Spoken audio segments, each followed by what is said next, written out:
Bonjour, donc comme vous pouvez le voir, c'est un objectif de contrôle du jeu Warhammer 40 000.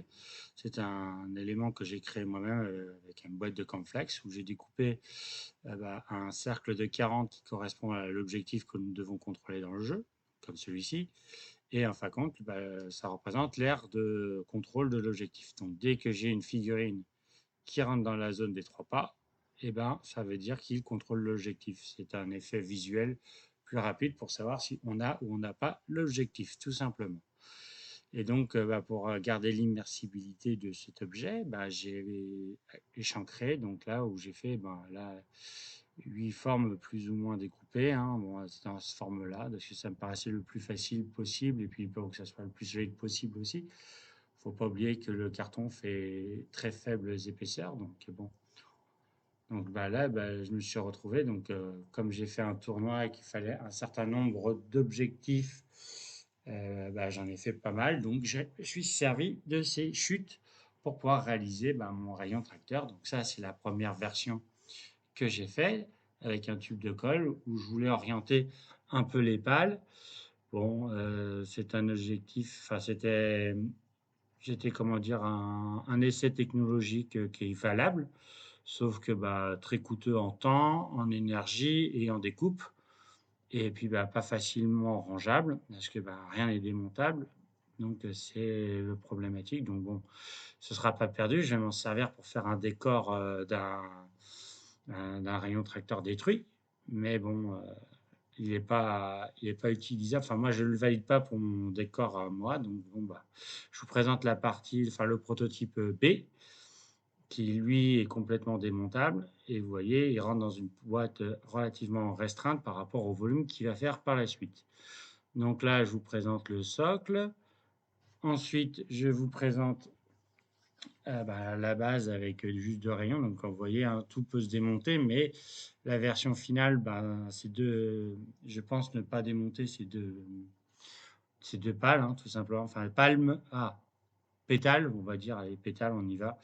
Et donc là, vous voyez, à chaque version, je peux augmenter le nombre de pétales pour augmenter la puissance du rayon tracteur ou autre. Ça peut faire aussi, enfin, l'avantage, c'est que ça peut aussi faire dans du narratif où il faut récupérer les différents éléments pour pouvoir monter le rayon. Donc voilà, là, c'est les axes d'orientation. Donc là, bon, c'est un peu la première version, j'ai fait les trous un peu larges en bas et juste en haut. Donc je vais faire je vais juste faire 3 trous de même diamètre, hein, de 10, hein. Mais bon, ça tient l'effet. Je valide ce modèle. Et puis bon, on verra par la suite, hein. Et voilà. Donc voilà ce que j'essaye de faire. Donc là, je vous présente le produit fini.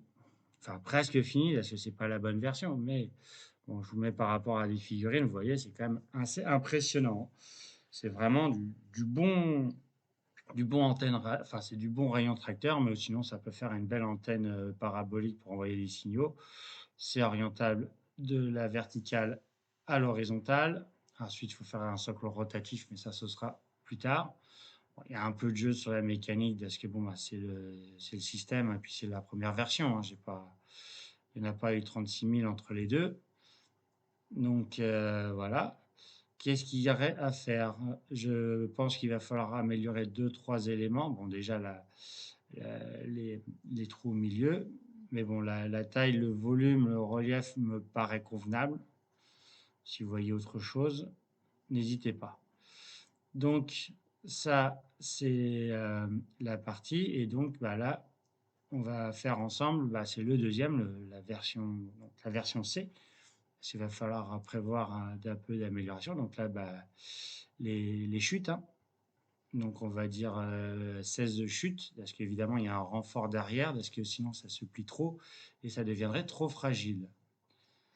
Évidemment, resserrer les axes pour éviter qu'ils partent à tout bout de champ, mais ça, c'est pas un trop gros problème. Il y a aussi le fait, donc là je vais vous montrer, là la partie du milieu, il n'y a que 2 épaisseurs de calendrier, donc à peine 2 ou 3 millimètres. Pour quelque chose qui doit tenir des vaisseaux en orbite, on va augmenter l'épaisseur. Ça fait vraiment trop, trop, trop juste. Et puis, comme on dit, La transmission, bah, ça fait à l'extérieur de la rainure en arc de cercle. Donc ça tient sur même pas 2 centimètres. Donc vrai, augmenter l'épaisseur. Je peux malheureusement pas renforcer au niveau de des hachures parce que bah, sinon bah, je peux plus orienter, ce qui est dommage. Mais bon, voilà. Donc là les pinces à linge qui servent à tenir les éléments. Et là, vous avez toutes les pièces pour le futur élément à faire. Donc j'allais commencer à coller quelques-uns pour gagner un peu de temps. Donc là, c'est la partie centrale, c'est la partie octogone qui va tenir les pétales. Donc là, on a les 6 mobiles. Là, c'est le rab. Ça, c'est la partie renfort. Donc c'est juste la moitié. Donc là, si vous regardez bien, il y a 2 à 3 épaisseurs pour bien dire que c'est bien costaud. Ensuite, qu'est-ce que j'ai? Donc là, je décale parce que malheureusement, j'ai plus assez de place. Ensuite, ça, c'est la partie du pied. Donc là, vous voyez que les 3 trous sont beaucoup plus petits. Ça, c'est la partie socle. Donc évidemment, il y a un trou au milieu de la deuxième parce que c'est juste pour augmenter l'épaisseur. Et comme il n'y a pas besoin de voir, bah, je m'en suis servi pour découper une autre pièce dedans et gagner de la surface de découpe. Là, c'est la deuxième partie en symétrie. Donc là, vous voyez, 2 et 2. Hein. Donc on reste toujours sur 4. J'aurais pu faire 3 et 3. À voir. Mais bon. Ça, c'est les différentes pièces que j'ai. Donc à gauche, enfin à droite, c'est déjà collé. À droite, on les collera ensemble. Donc voilà, c'est une structure de 4 épaisseurs de carton de chaque côté. Donc ça fait 8 au lieu de 4 ou de 6. Donc voilà, j'augmente. Ça, c'est la partie finale du fût qui permet de tenir. Et là, c'est la partie centrale qui va tenir les 8 côtés. Donc les 6 avec les Lego et les 2 sans Lego pour le bord. Là, c'est les, ça, c'est les parties donc à 2 à 2. Hein. Donc ça, c'est ce qui va partir chaque pétale et qui va tenir la pièce de Lego. C'est la partie qu'on va monter ensuite. Là, c'était les pièces que je dois coller avec vous. Donc bah, là, bah, je fais le tri. Hein. Donc bon, bah, comme il y en a 7 à faire, 3 fois, enfin 2 fois 7, 14. Donc là, il y en a 14. Donc là, je les regroupe comme il faut. Là, c'est les petites chutes. Non, c'est les pièces de Lego que j'ai retrouvées. Donc on les range pour pas les paumer.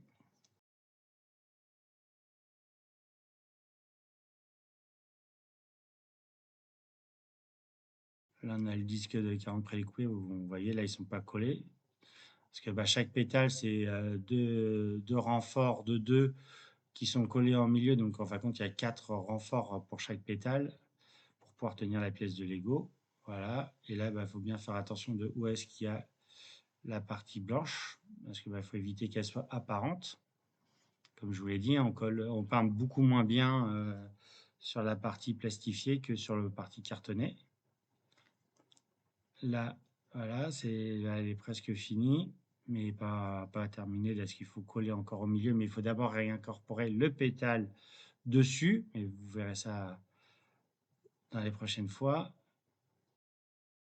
C'est les petites écarts de renfort pour renforcer un peu le pied de socle. Et là, c'est des petites pièces qui ont été au niveau des pièces de Lego pour pouvoir renforcer la partie de dessous pour pouvoir permettre de garder un bon écartement et renforcer la structure. Voilà. Bon, merci de m'avoir vu, puis je vous dis à la prochaine pour le collage.